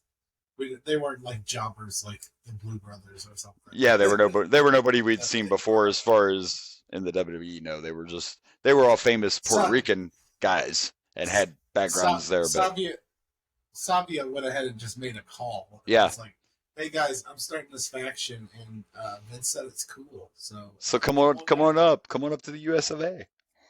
So what awesome name are we going to be in America? Los Bariquas, dude. That just means the Puerto Ricans. Rico. The Puerto Ricans. That's literally what that means. Yeah, the Puerto Ricans. Yep. It's like that is going to be our name. Yeah, but it sounds so cool. But it kind of does. Americans, maybe. Right. Like, I didn't know what it meant till just now when I looked it up. I mean, I always thought it sounded cool. It was just those guys. Even when you look at that picture, nothing about that picture of those guys makes me think, man, I wouldn't want to fight those guys. Like, they just look like a singing group or something to me. Like, when's your album come out? They're the first original boy band. What are you doing? Like, they look like they belong in a gang fight at West Side Story. Right. Or maybe like the alley fight in we're gonna take you down today. They might have fit in the alley fight in Anchorman. They could have been like the Puerto Rican TV station. We're Puerto Rican news. What? Oh boy. So yeah, I mean it was here. Yeah, it was PRN, we're coming for you. PRN. I'm gonna give this Yeah, I'm gonna give this 2 gang fighters, 2 gangs. That's probably being generous, but yeah, I'll give it 2 gangs since we got two gangs in it. I'm giving this a 1. Giving this 1. Puerto Ricans are very disappointed with your lack of originality name. Yeah, and you know what this match was? I think this match was shit. Speaking of shit, don't you have something to talk about? Hey, You like that transition? I like that segue. Absolutely, I like that segue. Yeah. So yeah, I brought back my trivia game show. It is the nobody's favorite game show, Stephen Host Internet Trivia, otherwise known as shit. Yes. Yes. Yeah, I had 2 people that I invited on the show. I got 2 contestants. I had Zakia from the Cooking with Positivity podcast, and I had Terrell from the OG Radio podcast. They faced off in my my trivia game show. Shit. There is so in my show, there is a round called the Know Your Shit round. Terrell picked basketball, like all of basketball. And Zakia picked fast food trivia, actually. Oh, interesting. Yeah. So how the Know Your Shit round, have I told you how the Know Your Shit round goes? Yeah, we talked about it. Yeah. Well, for those who don't know, in the Know Your Shit round, both contestants tell me a category they feel like they know their shit on. And that person gets their questions first. So Tyrell got his basketball questions first. And if he got the answer right, he got 10 points. If he got the answer wrong, his opponent got a chance to steal. And if that person can answer the question outright, they got double the points, 20 points. If they wanted, they could also do multiple choice for half points. So for 5 points, they got multiple choice and they got a 1 in 4 chance. And if your opponent had already guessed one of the 4 multiple choice answers I had already set up, you got a 1 in 3 chance. That's how my Know Your Shit round works. And then I have the Fatal 4-Way. I thought you might like this. The Fatal 4-Way finale is what I call my final. And in the final Fatal 4-Way challenge, I gave 4 clues, category names that are also clues. I gave 4 clues, and they had to take their points and bet them. Gotcha. So if you got 100 points, you could bet them 25 on each question. You could put 2 or 50 on 2 different questions. You could put all 100 on just 1 question. Now, the way I did it was if you got it wrong, you lost points. You lost all those points. If you got it right, you doubled those points. I think I'm changing that. I want to make it where if you have a lead, you have an advantage. I'm also I want to avoid, so spoilers for my first episode with Terrell and Zakia, both of them got all of them wrong. So they all went down to 0. So we had a tiebreaker that had to go. So I want to avoid that easy tiebreaker with both teams or both contestants getting all of them wrong and losing all their points and tying at 0. So I think I'm going to change it to you lose half your points that you bet. There you You go. still have to bet. You still have to bet all the points you have, but you only lose half. That way, you still you have an actual bit of an advantage if you go into the finale with a lead. Because if you both lose half all your points, the person with the lead's going to win. Right. Makes sense. That's how I want to do it. I think I'm going to change that because I didn't like how losing all your points worked. Makes sense. Especially if nobody can get in line. So So that's going to be a change for the next episode. I am looking for another contestant, and how I'm doing it is the winner gets to stay. So, the winner of my Zykia versus Terrell match is going to be on the next episode, and I'm making it a monthly podcast. Gotcha. So, new episodes are going to be out once a month because I take a lot of time and I have to actually come up with all the questions, you know? Yeah, yeah. So I got to find all these questions, plus I got to find personal questions for the people that are contestants. So I am now looking for, I will be looking for a second contestant. Obviously, if you're a fan of this show and you want a chance, you can contact me at dragonblazerproductions@gmail.com. If you're on the Facebook page, you can also contact me there. You know, we'll give you our pluggables, and if you are interested, you're welcome to contact me. Yeah. Tell me, hey, I'm interested in doing this. Maybe you can make wrestling or WWF or WCW. You can make that your shit. Or hell, if you want to just do The Rock, your knowledge is all about The Rock. You can do that as well. So, if anyone is interested, you're more than welcome to send me a email or Facebook message or however you want to. Shout it out. We'll give our pluggables at the end if anybody is interested in being on the show. It will be over the internet. So, should be a lot of fun. I'm looking forward to this. There you go. Yeah, so check out Shit. Hosted by our boy Blaze. That's right. All right. All right. I don't know if I'm ready for this next match. Right. So we know what's next, and unfortunately, there's a infamous, I guess, the way to say it, moment in this, and we won't spoil it for those of you who don't know. But our next match here on SummerSlam is Owen Hart and Stone Cold Steve Austin for the Intercontinental title.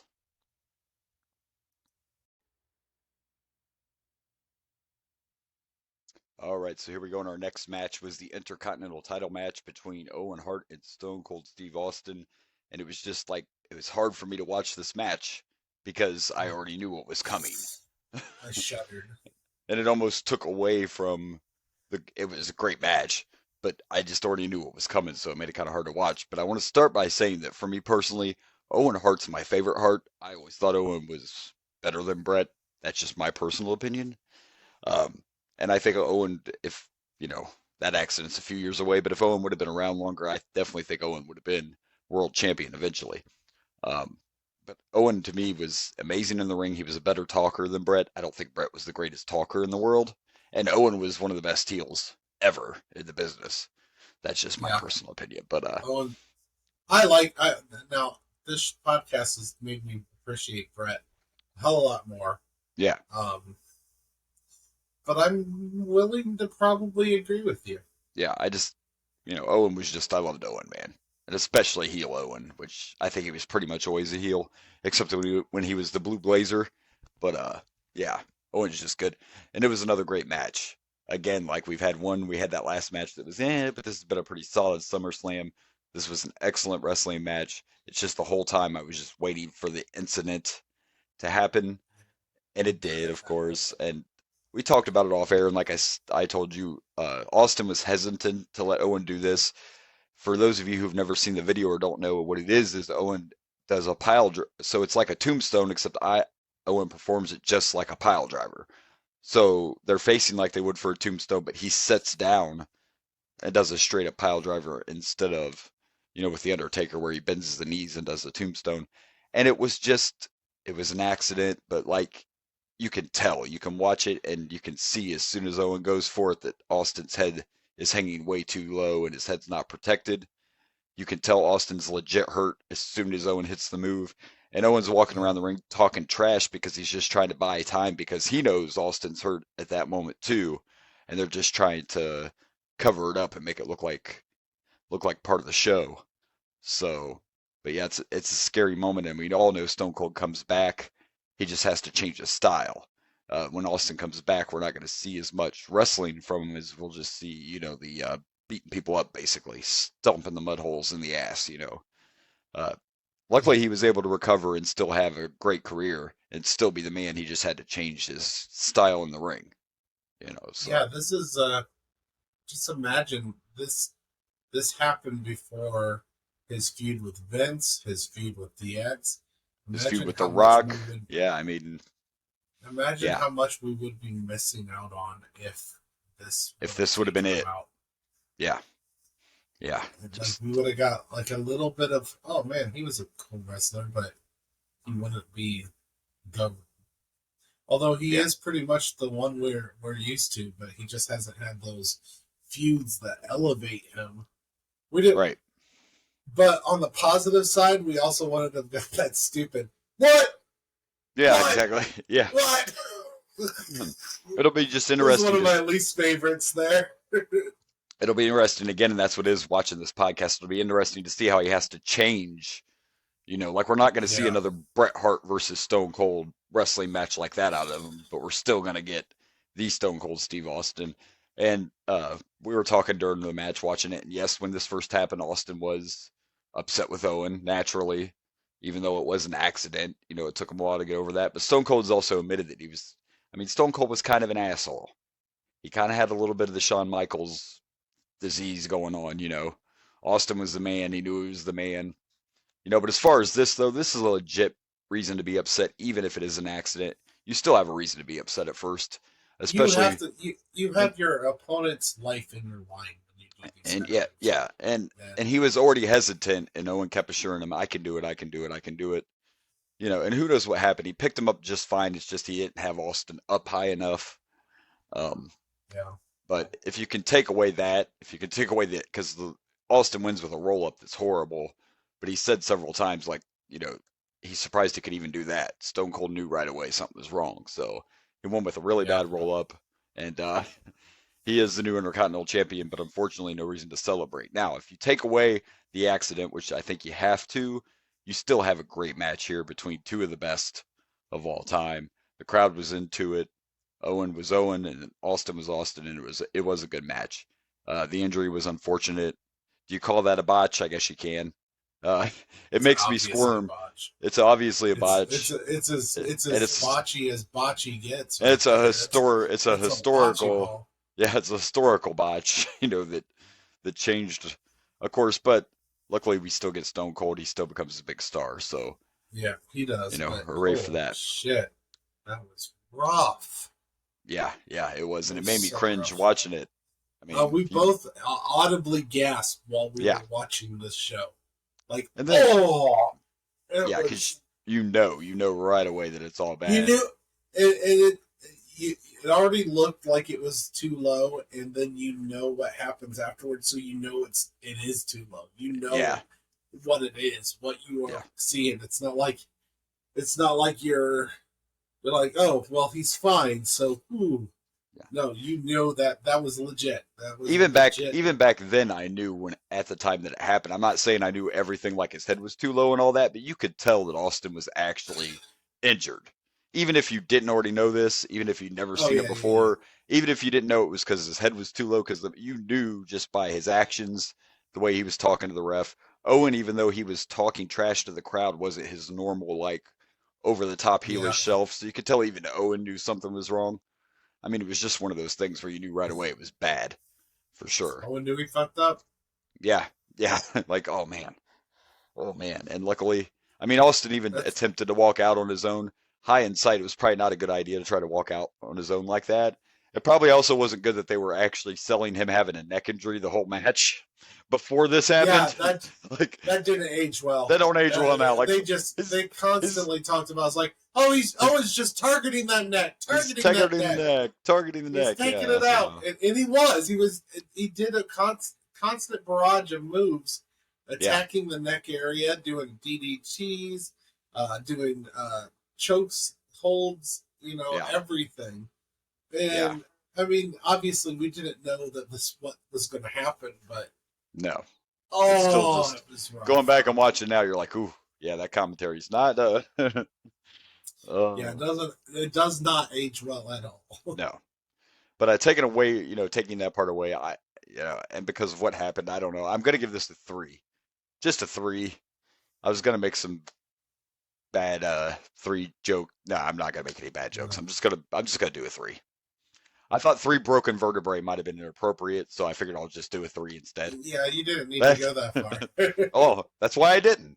Oh, or did I? But anyway, yeah. Look, I'm gonna before I do this, I just want to make it say, despite this horrible mistake Owen Hart did, I do still love Owen Hart. Me too. He's me still too. great in the ring. Yes. But I feel like for this, and I feel like Owen Hart will appreciate this, I give it 3.5 fingers. Yes, which was something small, but that was actually good during the match, and I forgot to bring that up, was just the little fact of Owen Hart working on those fingers, because I don't care who you are, you see somebody doing this to one single finger or stomping on fingers, you can feel that pain, or biting fingers. You know, you can feel that pain. It's such a little simple thing, but it's totally believable. Yeah, that was a good part of the match. Sometimes it is the little things. So,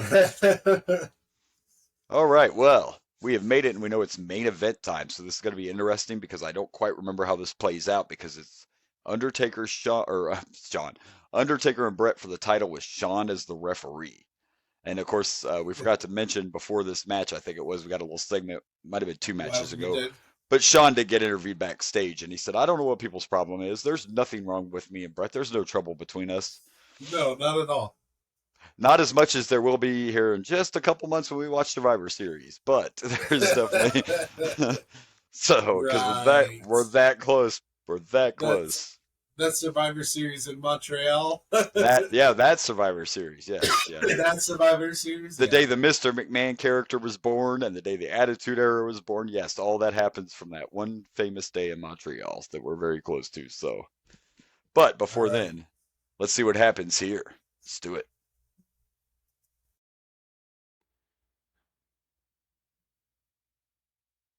All right, so here we go. As we already talked about, our main event was the World Heavyweight Championship match with Shawn Michaels as special guest referee, Bret Hart versus The Undertaker. Plenty of story in this match, not just only between Bret and Undertaker, but Shawn as well. Shawn saying, I have no problem with Bret. Like, these two hate each other. Not only that, heel Bret Hart is great. Like, he should have been a heel a long time ago. But I also think you can see, like, this is a part where he starts actually getting angry. Like, he's not happy at this point in his career and with things going on around him. And I think you can tell. That's not just him being a good heel. That's his real life, like, pissed off self coming through in his character. And it makes for great stuff. And you could tell him and Shawn don't like each other.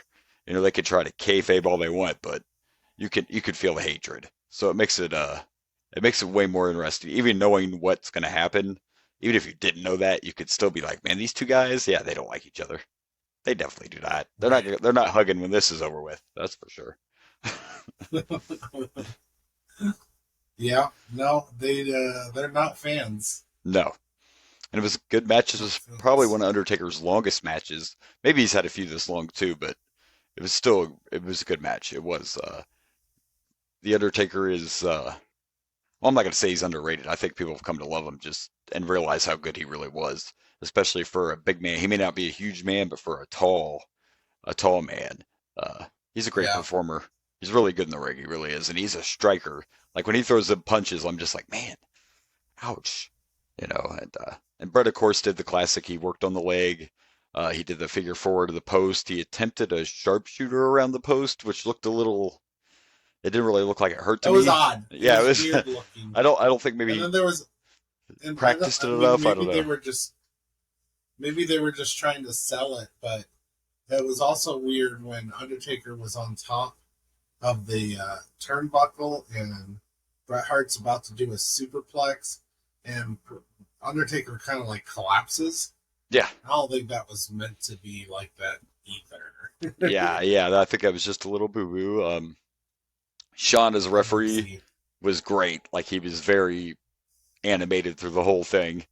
So I like that part. I liked him being in there, thrown into the mix, you know, giving everybody crap when they got in his face. And you were just waiting for something. You were waiting the whole time for something to happen. And we knew it would eventually. And of course, it was the ref bump that took Shawn out. and gave Brett a chance to use a chair. And I'm glad Shawn got up quick because as soon as he went down, I'm like, listen, this is not a regular referee. He better not be down on the ground for like 20 minutes. You know what I mean? It's Shawn Michaels. I know he took a bump for Bret Hart, and he wasn't down long. He got up pretty quick. He was just selling that he injured his knee while he was outside. So Right. yeah, I think Shawn also did a good job in this match, helping to tell this story. And the crowd hated Bret, did they not? Bret had all the hate. They were throwing. They got the Hulk Hogan turning heel treatment. Yes, and they threw trash in the ring, and that's the heat you want, though. That's when you don't even have to. He didn't really talk. He didn't have to talk. He did. I liked the one part where he went up to the top turnbuckle to do his elbow, or to the middle to do his elbow or whatever, and he flipped everybody off. He pulled it at Austin, flipped them all off before he delivered his elbow down to the Undertaker, and then flipped someone else off again. This Bret Hart's definitely the best version of Bret Hart for sure. Especially just add that he's actually really mad, just adds on to that and lets him amplify the whole act and the whole character. So, and you got to admit it was kind of poetic justice the way it ended. Even though Undertaker got screwed here, it was the perfect ending because you could tell Shawn did not want to make that count, but he didn't have a choice. He even slow counted, but it didn't matter. Yeah. No, my favorite part of that was every time he put his hand down for the count, he's like staring at Bret Hart. Yeah. It's just yeah. It's so good. Yeah, it was just very good storytelling. Taking that real heat to natural levels, I guess. Oh, definitely. And I guess I should explain that what had happened is when Shawn was down from the ref bump, Bret brought a chair in and he used it on the Undertaker. And then they continue to fight a little bit, and Shawn notices the chair is still in the ring, so he confronts Bret about it. And he goes to hit Bret with the chair, and he hits the Undertaker right on the head. Oopsie. Undertaker's probably not happy about that. Bret gets this shit-eating grin because he knows that's it. And Shawn goes over not only to make the count, but he's real close to the rope, so he can literally just slide out of the ring and get out of there as soon as he's done making the count. So. Yeah, because Undertaker was not happy. And that's when all the trash started coming in, and yeah, it was great. And this is, by the way, 5th time for Bret, so this is Bret's 5th title reign, which ties him with Hulk Hogan, I believe, at this point. Maybe it puts him ahead of Hogan at this point. I don't know, but yeah, that's number 5 for him. 5 time. And it was a perfect way to end it, and now Bret Hart is your absolute number 1, without a doubt, heel, hands down. So, sets everything up beautifully. And of course, we know pretty soon it won't matter because Bret's on his way out of here. So, yeah.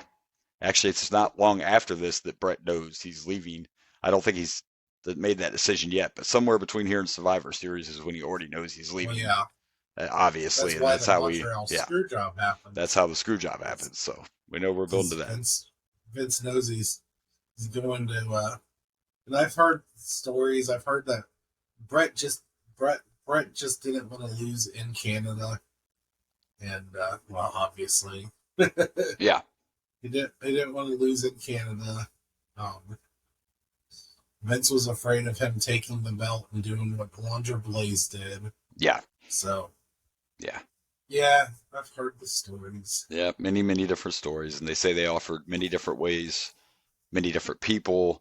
They were even trying to figure out a way to do without Shawn being the one, but yeah, whatever. You can believe whichever side you want, but we get to see it and experience it here real soon.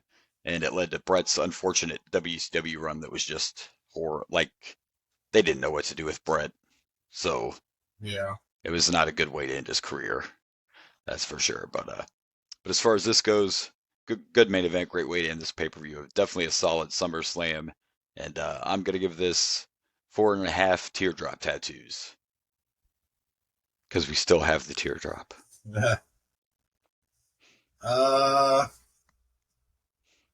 I am gonna go with 4.5 chair shots, maybe. I mean, it was good. It was good.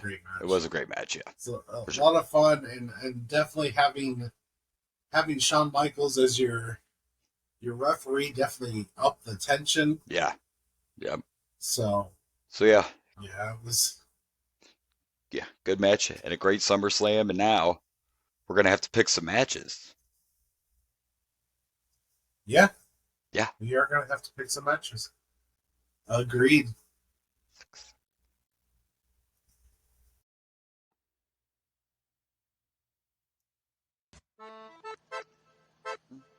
Favorite match of the night.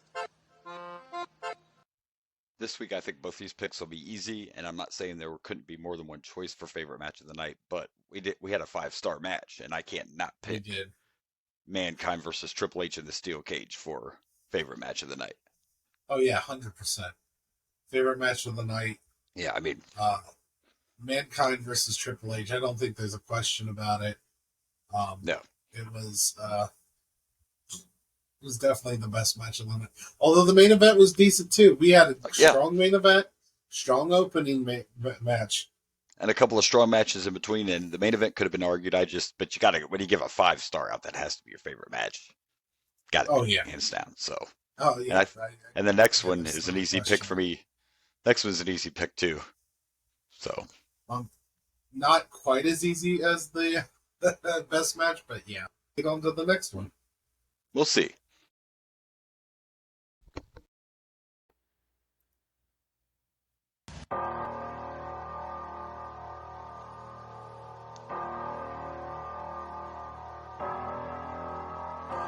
Worst match of the night. For me, this is an easy pick anyway, because I am going to go with the 8-man tag team match, Los Boricuas versus DOA. To me, it was definitely the worst, least entertaining, just like the match to go get your beer and your souvenirs. For me, it was the 8-man tag team match. You know, that's fair. I mean, for me, I'm going with Owen Hart versus Stone Cold. Because of what happens to poor Stone Cold. But you're picking it for the moment, like this guy. It's the worst match because we almost lost Stone Cold Steve Austin because of it. I recognize that your match is technically worse. Yeah. I recognize, yes, as a match, you're technically worse. But because of a bad move, we almost lost Stone Cold Steve Austin. And who knows? Would WCW be gone if Stone Cold got injured and was gone? Would the Attitude Era be as attitude-y without Stone Cold Steve Austin? Without Stone Cold Steve Austin, would the Attitude Era be as attitude-y? I don't know. I don't know. This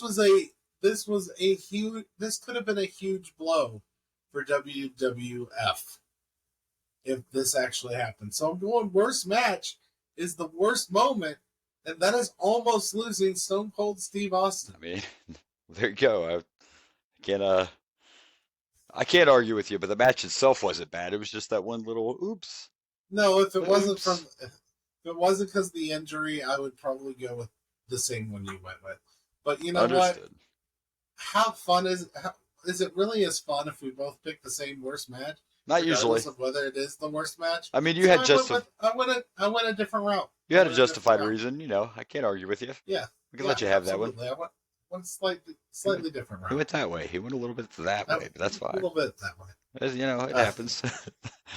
All right, well let's rank some manias. Wrong one. Let's rank some SummerSlams. Yeah, let's do that.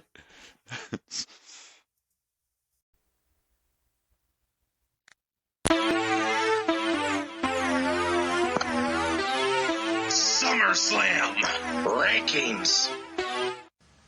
All right, here we go. SummerSlam rankings, and this is now our 10th SummerSlam, and I'm going to start from worst to first. So here we go at number 10. I have the original SummerSlam.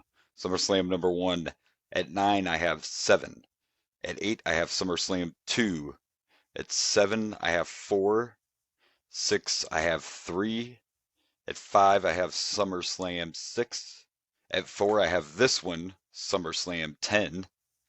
At 3, I have SummerSlam 5. At 2, I have SummerSlam 8. And number 1, I have SummerSlam. I think I messed that up. 2 is SummerSlam 9. Number 1, SummerSlam 8. There you go.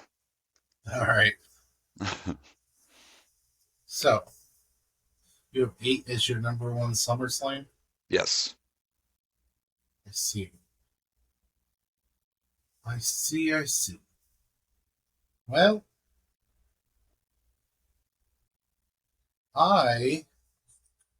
what was 8? I'm trying to remember. What was the big match in 8?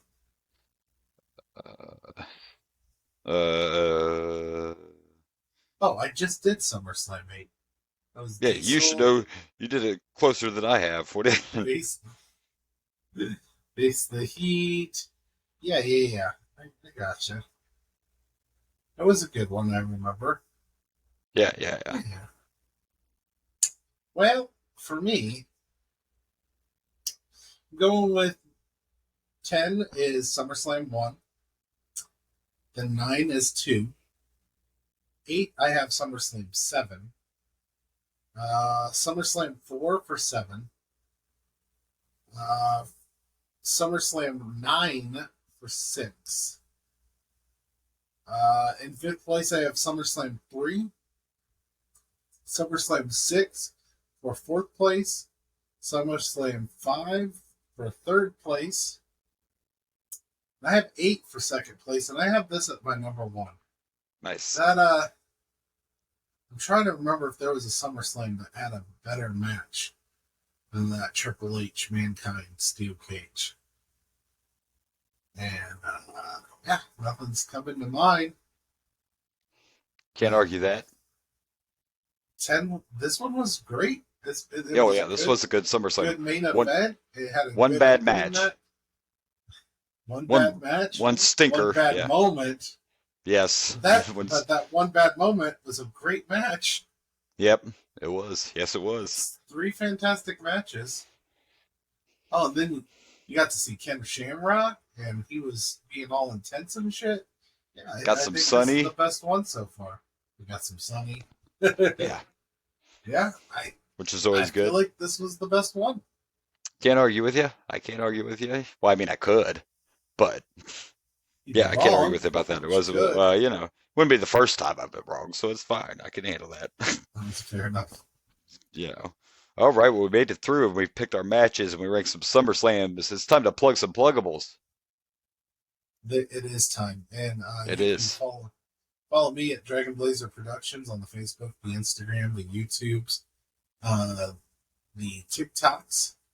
You can also find me at Dragon Blazer Pro on Twitter. You can follow, of course, us on the Boomer and Blaze Show Facebook page. You can follow us at Boomer_Blaze on Twitter and Insta, and we are on the TikTok at Boomer and Blaze Show. And also, don't forget to check out the YouTubes. This man's working hard at getting all that together, and some of our episodes are actually up now. So I have I just put up SummerSlam 8 from our show. Yeah, so go check it out. And of course, now you get to see these wonderful faces every week. Hopefully that's not too scary for you. And but we have fun, and it helps. Hey, and I get to show off my my nerdiness, and you get to show off your art graphics, and it's a good time. So we made it through once again. Hopefully, weather permitting, not weather, but wellness at least, not getting sick. We'll be back next week, and we actually are going right back to another In Your House. These In Your Houses are just all over the place, and then just like that, they're going to be gone. You know? Yeah. They were such a big part of these years, and we're almost to the end of them. But yeah, next week we'll be watching In Your House Ground Zero. So yeah, after 97, we're going to start just getting different types of pay-per-views every episode, whole new interesting. Yeah, it's gonna be something to see. So looking forward to that. Looking forward to it as well. Yeah, for sure. All right, well, until then, we will see you next week. This has been the Boomer Blaze Show. I am Boomer. And I'm Blaze. And good night from Dragon Blazer Studios. Good night. Good night.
Hey everyone, this is Blaze from the Ragin' Blaze and the Boomer and Blaze Show.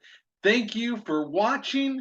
Please like and subscribe for more wrestling content.